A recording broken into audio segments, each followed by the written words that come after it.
everybody, welcome to another edition of Toddster's Magical Mystery Review.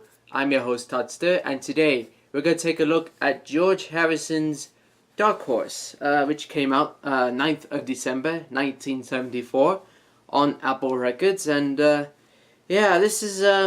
came out of a pretty interesting time for George, which he called it his naughty period, 73, 74. His marriage to Pattie Boyd was pretty much over by this time. As Pattie went off to Eric Clapton, and around this time, George was pretty much busy, over busy, from my understanding. He was setting up his Dark Horse label for AMN Records. And he was working with other acts, like Splinter and all those sorts of people. And he was also working on a little movie called Little Malcolm with John Hurt. And then he also was preparing an American tour. And to top it all off, lots of drinks, lots of cocaine around this time, which all led up to some laryngitis, unfortunately. But let's take a look at this. Let's get into the album. Let's dive into the songs. So we start off with Harry's on Tour, Express, in parentheses. Around this time, George saw this Joni Mitchell's backing group called the LA Express at a concert, and he was blown away by it. So he brought him over to his Fire Park home, and this came out of a jam between them, and I enjoyed this one, especially it's an instrumental, and but I do enjoy this one, especially George is playing the slide guitar, and Jim Horn. Oh man. But anyway, Jim Horn does the horns, and but I really like it when his oboe and the slide guitar play in unison. And then we go into Simply Shady. This is George wrote about his life at this point.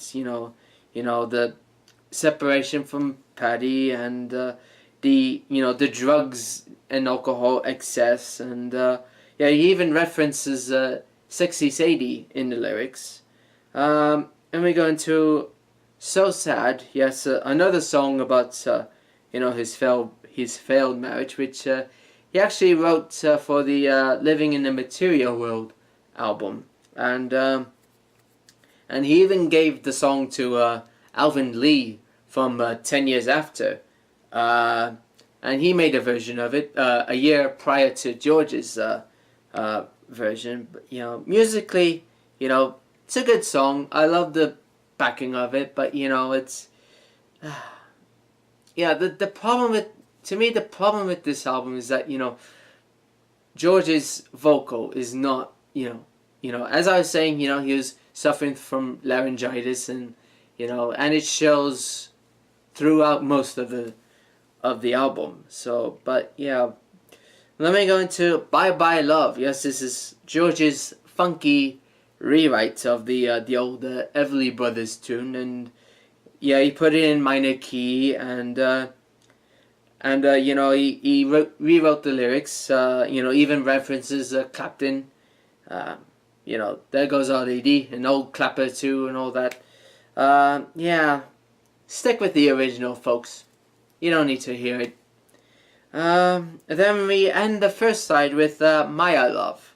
Yeah, it's another funky tune about his failed marriage, which, he likened to, the sea, the day, the wind, the rain, the stream. So we flip the record, and we go into one of the better songs on the album, Ding Dong Ding Dong. Yes, this is George's Christmas tune, with a bit of, Spectre type sprinkling in it. And yeah, George was inspired by some quotes from Sir Frankie Crisp around the fire park home, and and one of them was yesterday, today was tomorrow, and tomorrow, today will be yesterday. And yeah, it's yeah, I like this one, and do check out the video as well. Yeah, George seems to does pull out the old, some of the old Beatles suits for that video, and yeah. And then we go into the title song, Dark Horse. Yeah, it's sort of like George's attack on the negative criticism of his last album, and and Paddy, and perhaps a bit of attack on John and Paul as well. But yeah, it's okay. But it's the voice. His voice is just unbearable. But then we go into Far East Man, which George wrote this with Ronnie Wood shortly before he joined the Stones. And yeah, it's another song about lost love, and which Ronnie was also dealing with at this time. But yeah, even George dedicate this song to Frank Sinatra. Hoping you to do this song at Caesar's Palace and something like that. But yeah, it's another good highlight. Yeah, and then we end the album with It Is He, Jai Shri Krishna. And yet yeah, and George around this time, George went back to India, so like the first time since since he went with the Beatles back in '68 with the Maharishi. And yeah, and I guess this was sort of inspired by his visit there. And yet yeah, it's the only song that's his voice is fine, free from laryngitis. And yet I feel that it fits better with the last album than here. But it's just my opinion.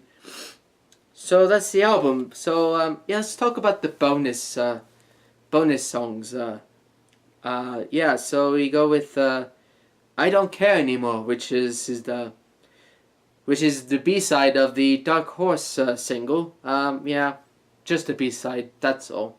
And then we go into a demo version of Dark Horse, which I do prefer, because his voice is better on the demo version than the released version. And yeah, but yeah, so what to say? Well, it's a bit of a depressing album, since it was all, mostly it's all about failed love and all that. And